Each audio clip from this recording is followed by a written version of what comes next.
Hello, Dylan. This is Heather Newton reviewing your social deduction entry, Ravager. And first, let's talk about what we see above the fold in your hero section. I did give this the point in my scoring rubric for captivating images up at the top because it is a finished looking, well graphic designed image with an interesting font, and it's evocative. And I do really like the crab/spider icon.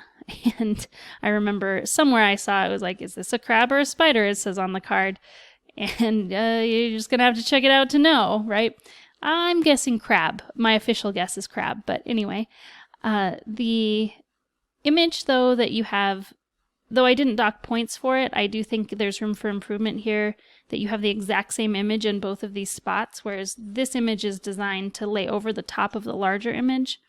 And if we were to look at this on a phone, these two images stack one on top of each other, so you just see the same. If you were shopping on your cell phone, you'd see Ravager, Ravager, and just very repetitive. So I'd like to see some, for example, maybe what you could have done is just put the name here and then taken and not had this icon and put that here, or vice versa. Actually, maybe vice versa would be better. Or you could have just this square image here, and instead of the same image here, you could, in the background, you could have a picture of your components laid out or something like that. I think would work better than what you have right now. But again, this made it into the finals. It was in the scoring, you'll see it was chosen as a finalist, and it didn't lose the point for this, but this is just a suggestion for if you want to go on to have this as a product you're selling on the Game Crafter. I think it will make a better first impression if you can kind of clean that up a little bit and not have an image here that's covering up words in the hero image. I'm also a little bit curious why it's a $60 game when it sounds like it's a party game. Or it's meant to feel like that, and I don't think a lot of people who like party games want to spend $60 on a party game. Of course, this is, the Game Crafter price, the print-on-demand price, I'm sure. But I'm kind of curious if like every component that you're using is absolutely necessary, and since I will be judging it in the finals, I'll be getting a copy of it, so I'll take a look at what you have in there and kind of how you have your cards broken out. Perhaps maybe I could make a suggestion that you make all the cards the same size. Maybe you have different sizes and it's not necessary or something like that, but we'll see. And then on to the cool factors. I think you've done a good job of writing cool factors that are specific to your game, what sets your game apart as it stands in social deduction and things like that. Actually, what you've said here, deduce where the treasure is and who the traders are, as your headline, kind of, or your tagline to your headline. The fact that it's a treasure hunt, I kind of feel like belongs in the cool factors, or that would be a good thing to highlight here, because I think that's a cool factor of this game. But anyway, the whole description section, you've put kind of some extra effort into embedding images as well as text and breaking up the text and keeping me scrolling down the page to see more. Kind of it carries my eye down that I have something interesting to break up the text, and the text isn't running on, and there's plenty of white space and everything. So that's good setup. And then back up to your video here. I gave a bonus point in my scoring rubric for people who did a how to play specifically video, because I feel like how to play videos really help people tell if they're likely to like a game. And so you earn that bonus point for doing this. A couple things I will say about your video is that it's a little blurry, and sometimes it was hard for me to hear your voice.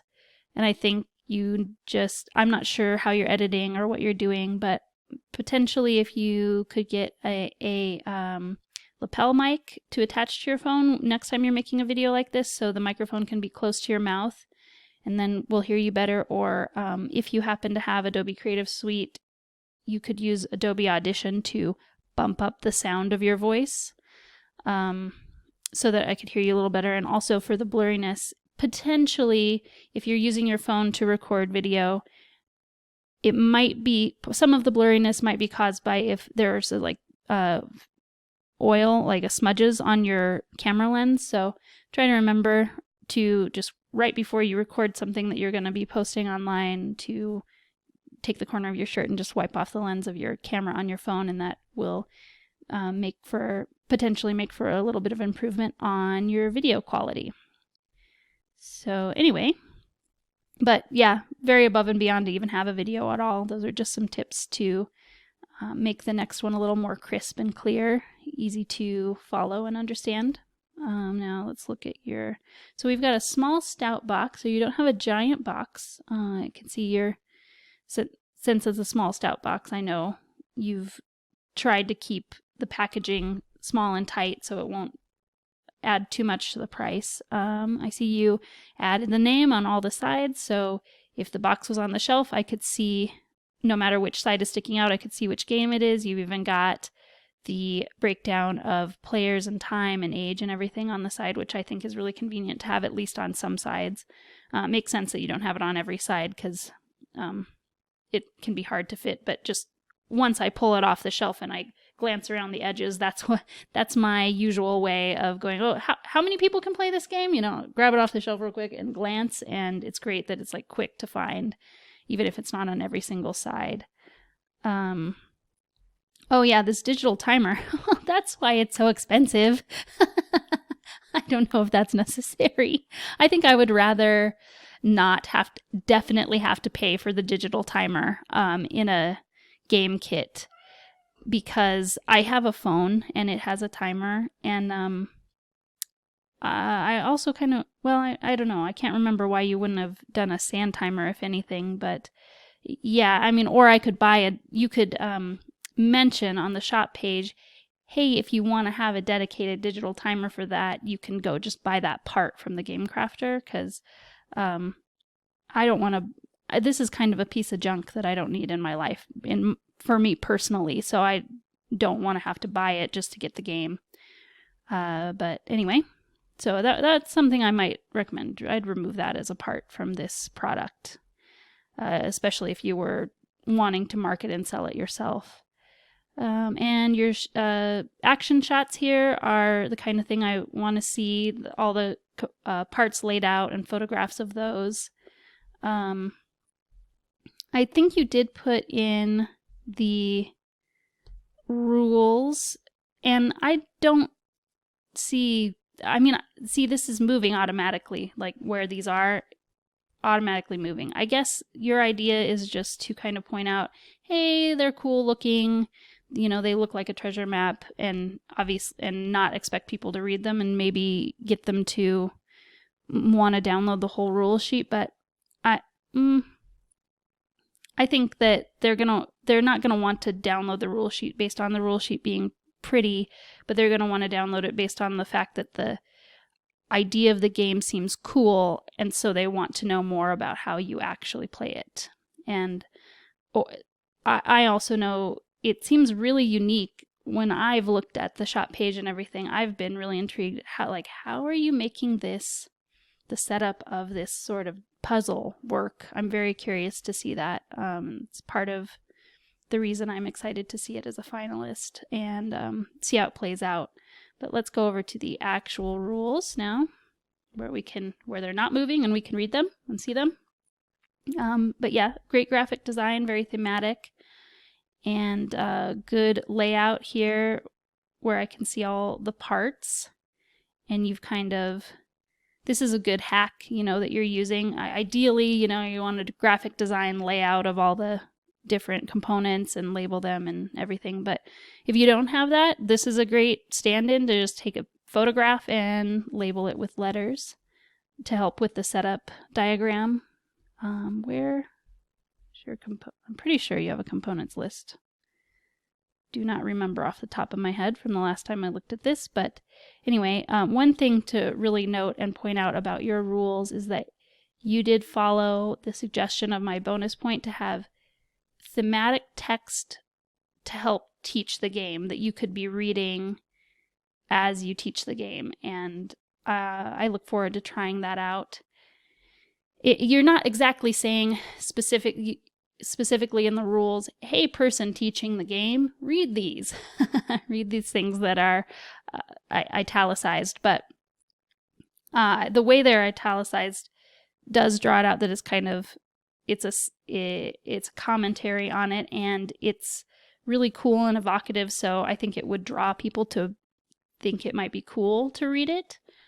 And I'm going to try that out when I do playtest and teach it with my local friends for the finalist judging. But anyway, I am a little bit, after reading the rules, I am kind of unclear.